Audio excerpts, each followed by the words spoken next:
is good, YouTube? Quinn Wade Basketball Analysis coming to you with a quick video. I wanted to let you guys know I got some new merchandise available, not just t-shirt anymore. I got different type of t-shirt, different type of shirts and logos that you can purchase on my spread shirt, and also hoodies now. We have expanded and added more to the channel and more merchandise for the brand. Thanks for supporting. It will be in the description and the links will be in the comment section below. Thanks for helping me and supporting the movement. Quinn Wade Basketball Analysis. I'm going to check out the video. What is good, YouTube? Quinn Wade Basketball Analysis. Come to y'all with a quick video. We're going to talk about Devin Booker and his Phoenix Suns, a team that has got off to a great start so far. And they're in the playoffs right now in the Western Conference. They actually beat Philly, the first team to beat Philly, which was very impressive. Devin Booker was able to put up a 40-point game and help them win and close out the #1 team in the NBA. Not only that, they don't even have DeAndre Ayton, their second best player, and they've been able to figure out time and time again how to win. Right now, they're 5-3, and that's good enough to put them in the playoffs. I thought that the Phoenix Suns will be one of the worst teams in the NBA coming into this season, and they still could injury away, or team just figuring them out and switching their game plan and just being prepared. Because you watch that Miami game, it seemed like Miami really wanted it, and they just went out there and took it from the Phoenix Suns, and that's what you want to see. You want to see the hunger, you want to see the determination to do whatever you have to do to win. And I feel like they lacked that against Miami, and Miami was able to have that coming into the game. But not only that, they was able to have that killer instinct to where they knew they can attack and they knew that they can prevail and get the W. And they got to that lead. They was able to hold it for the majority of the game, and then they was able to close it out. But other than that, Phoenix has been phenomenal, being able to rely on Devin Booker to help them steal and seal games. You need a closer. You need somebody that can take over, and Devin Booker has been able to do that throughout his whole career. But now that it's leading to wins, it's more important that people start to give Devin Booker his credit. If he had better teammates, if he had a better team, will he be able to be a leader? Will he be able to be more than just a scorer? And right now, Devin Booker has been able to answer all those questions and put them all to rest, as he has helped his team win. He has closed out games, and he's actually playing solid defense.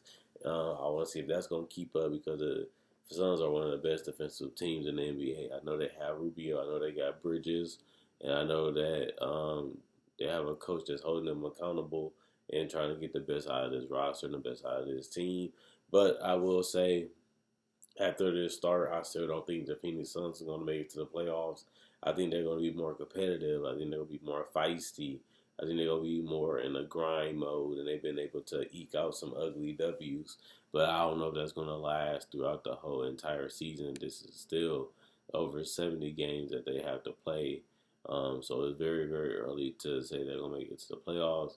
Plus, this team is one major injury away from dropping completely out of the playoff picture. As I don't know what they'll do without Booker. And Booker, the more he do, the more injured he becomes. And he has been able to sustain some injuries and miss a couple games here and there, or a couple weeks. And that has really killed him. So I really want to see if Devin Booker can stay healthy. I want to see if they can really keep this defense up. I want to see if they can actually go out there and compete and continue to close and win games as a young team, which is very, very difficult. But Devin Booker actually has legitimate talent. He has guys that do know how to win the mentality. He had guys that are really coachable and really want to make a difference and really want to change the culture and how we think about the Phoenix Suns currently. So I like the Phoenix Suns. I like what they're doing. I'm happy that they finally got out of a funk. I'm happy for them as an organization. So far, this has really made me look kind of crazy. My season preview and me judging their free agency, I looked at kind of crazy. But like I said, it is very, very early, and there's a lot of teams in the past they got off to great starts, but they weren't able to maintain it through an 82-game season. But other than that, I like the Suns. I like Devin Booker. I hope DeAndre Ayton does come back and anchor their defense and still be able to rebound and finish.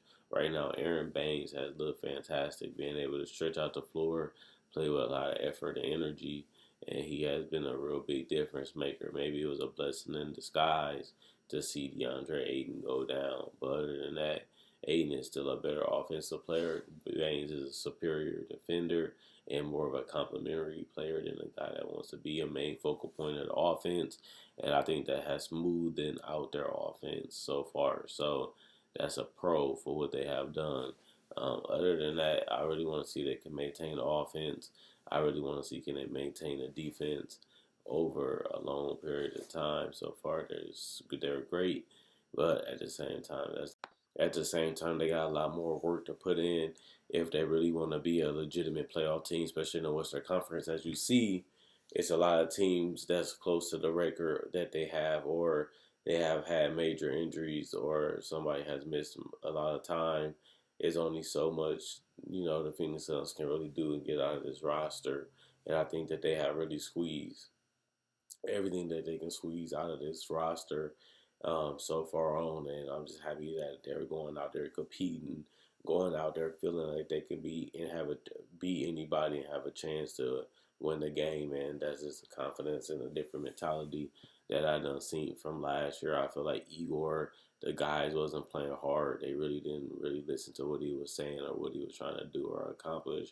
I feel like they was out there for individual goals and none of them could all get on the same page and continue to work together. I feel like everybody either wasn't playing defense or they didn't care enough or they just feel like they just doing it just to get a check. And I feel like that's why I thought that Igor should have got fired. His team just wasn't committing. They just wasn't responding. They just wasn't trying to defend. They wasn't trying hard enough.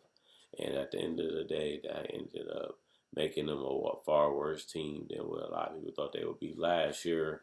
But this year they have hit on all cylinders so far, and they all on the same page. They all trying to do the best they can to be a great team and even try to make it to the playoffs this year. But when you look at this roster, you look at the talent, you look at the youngness of this team, it is kind of hard seeing them make a legitimate run through 82 games to make it to the playoffs, and it's just going to be tough to do that for anybody. But I do feel like it's some better teams and some teams that can really compete for that spot, especially because Golden State is gone for the rest of the season. It looks like without Steph, nobody really has them making the playoffs, which does open up one of those playoff spots from last year. And the Suns can easily creep in and take that. But you look at teams like Minnesota, you look at teams like Dallas, you look at teams down the line that can really compete and has them superstar players that can really make a big difference. And I really want to see how Devin Booker and them hold off these other great teams and still continue to punish the worst teams. That's the thing about being a good team. You have to beat the competition, which they have done, but you also got to take care of the worst teams and treat them like the same as they're a great team so you can have the same motivation and the same ability and you really want to go out there with the same mentality when you're going against good, bad, great, and the ugly in the NBA. So I want to see if they can continue to beat the bad teams. I want to see if they can continue closing out the veteran led teams like the Lakers, like the Clippers, like Philly, like the Bucks that they did so far. But can they do it throughout the regular season a little bit more because they only did it for 8 games? So let me know what you guys think. Is this very surprising that the Suns are this good? Do you think that they can make it? Do you think that this is all a dream? Do you think they're gonna come back down to earth and be a team that's a borderline playoff team, or will they just be a bad team like they've been for the last couple of years? If this is a legitimate team, is this a legitimate offense? Is this a legitimate defense? Can they continue to do this for 82 games? I really want to know what you guys think. I'm really looking forward to seeing was I completely wrong about the Suns this off season and coming into this preseason, or is I'm correct and they just been able to stay in games and steal them, but they're not going to be able to close out those games consistently throughout the whole season. Whatever you think about the Phoenix Suns, let me know in the comment section below. Like this video, check out my older videos on my channel. I have many playlists. I break down rookies, I break down players, I break down summer league. I do cover the draft, and I got a mock draft up already. Not only that, I do podcasts and I also talk about the game of basketball, whether it comes to summer league, free agency, trade deadline, buyouts, and also I cover top 10 discussions and stuff like that. So you like this type of video, you like the NBA, check out my older videos and my playlists. I enjoy making these videos. You guys enjoy watching.